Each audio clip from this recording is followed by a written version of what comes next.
think about your weekend? Um, how did I say it? I think we left some points out there. You know, um, tough rink to play in. They play hard, heavy. Um, I think what's disappointing is the fashion of it. How it went down. We had a 2-0 lead there in the second game, and give them credit. Came back, scored 4. We scored that third one to make it a 1-goal game, and then we couldn't capitalize. So it was I think for our group, if you were to ask them as a whole, probably more disappointing. We expected more from our group, and but that's the way it goes. You look across the league. I don't know outside of Northern if anybody's swept. That there's parity, and you gotta battle and claw to get points. And we went on the road and got a split. So at the end of the day, we got to just make sure we're prepared for Friday. Yeah, it's so hard to sweep 2 games in 2 nights. That's a tough thing to do. So and it has been for a while. So it's not like it's new. What's your secret for getting Ryan O'Hara going? Probably it wasn't he's been going all year. That's the thing. Like it just the pucks are starting to fall in a little bit more than the first half, right? So I don't think it's anything more than he's still shooting the pucks the same. I think he needs to shoot more pucks, to be quite honest. But they're falling in for him now, and as long as you play the game right, I think good things follow you. Good, yeah. Understand. Well, what's your scouting report on them? How yeah, they've played well this year. They've knocked off CC there a couple weekends ago.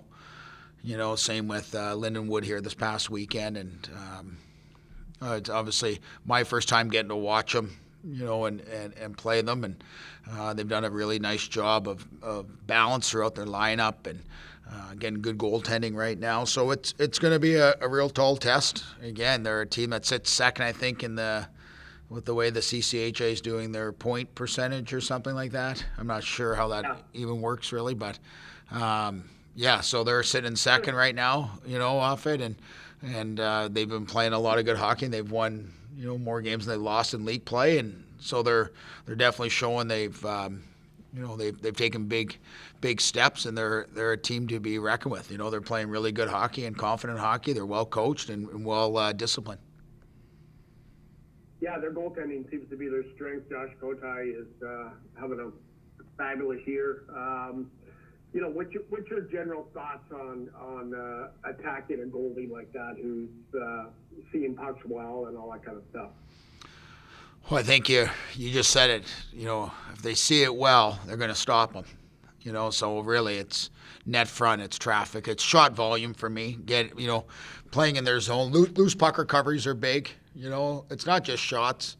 It's being able to sustain zone time where goalies have to stay, in the moment at that time because anything can happen, off it. So offensive zone time, loose puck recoveries, net front screens, traffic, second, third opportunities if you're not going to beat him clean. So we got to make sure we're doing a good job getting to the inside and making it difficult for him. Yeah. Okay. I don't have a lot more other than that. A couple of quick questions, though, just for clarification. Now, with the standings, we were touching on that. I know various conferences do different things. Is the ninth place team in the CCHA eliminated from the playoffs? Is that how that works this year? That's right. One through 8, yeah. 1 through 8, and the top 4 will get the home ice for the 2 and the 3. Is that correct? Yeah. Okay. Now, Bowling Green is listed as hosting the regional in Toledo. Does that affect you other than, if you make the tournament, you play there automatically? But does that affect you as far as in any other ways, or is that more of an administrative thing? Yeah, it's purely administrative. I haven't been involved in any of that, or okay. This is Curious. yeah, no, it's Yeah, it's 100% on the administration, and I don't even know how it works if you're that fortunate. If you do get to, I don't. If we get in, we will be in. Okay, so there you have it. If we get in, we will be in Toledo. Yeah. No, I not much, but I just. To be honest, I got asked last week. I didn't know that it was in Toledo. I don't look that far ahead. We got more issues and things that I got to focus on is next weekend, not 3 months out. Off it. So I live on a week to week kind of basis, and I think it's neat that it's in Toledo. Obviously, it's a great hockey town, and and obviously the East Coast League team's having a great year there again, ran by Pat Mickish, who's a former collegiate guy and USHL coach. So it's definitely great to see. Yep, absolutely. Oh man, I had a question and it just popped right out of my brain.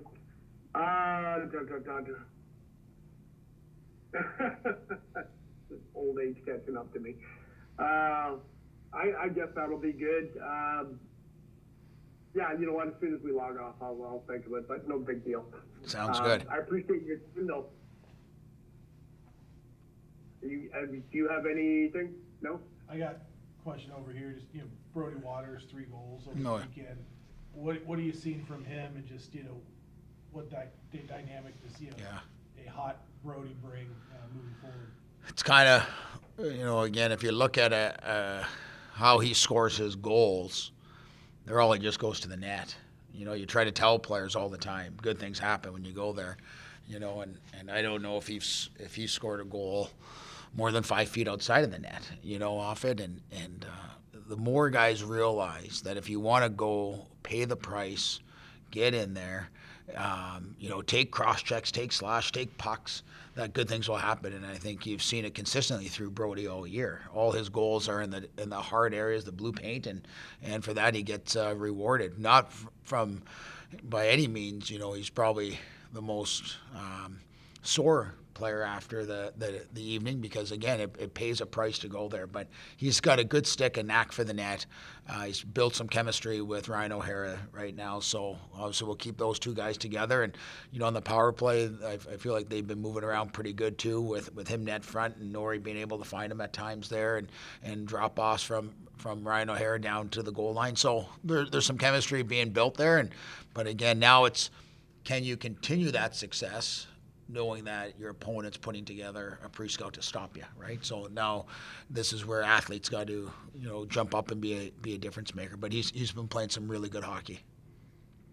I've been breaking the lineup here as he gets here early. What are you seeing out of him that's making him, break into the lineup?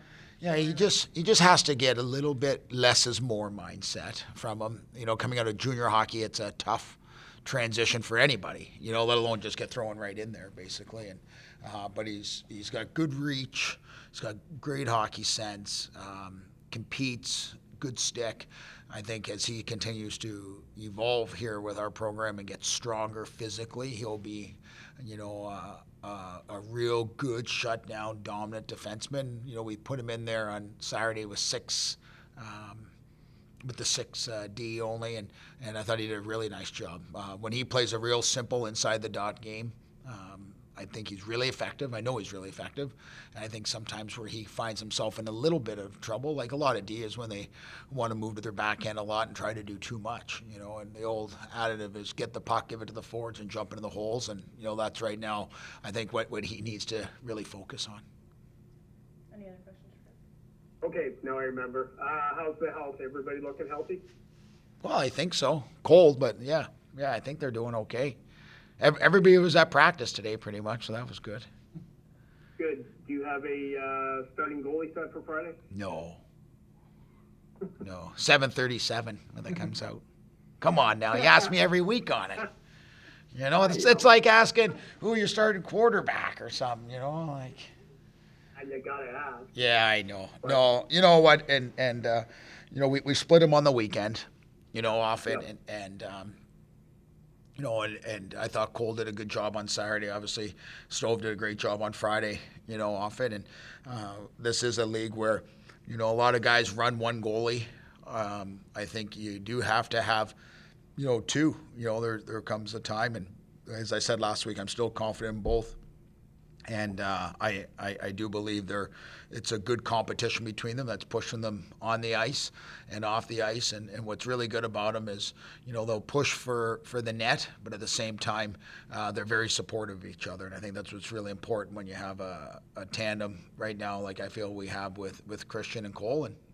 But in terms of Friday, we'll make that decision tomorrow, yeah.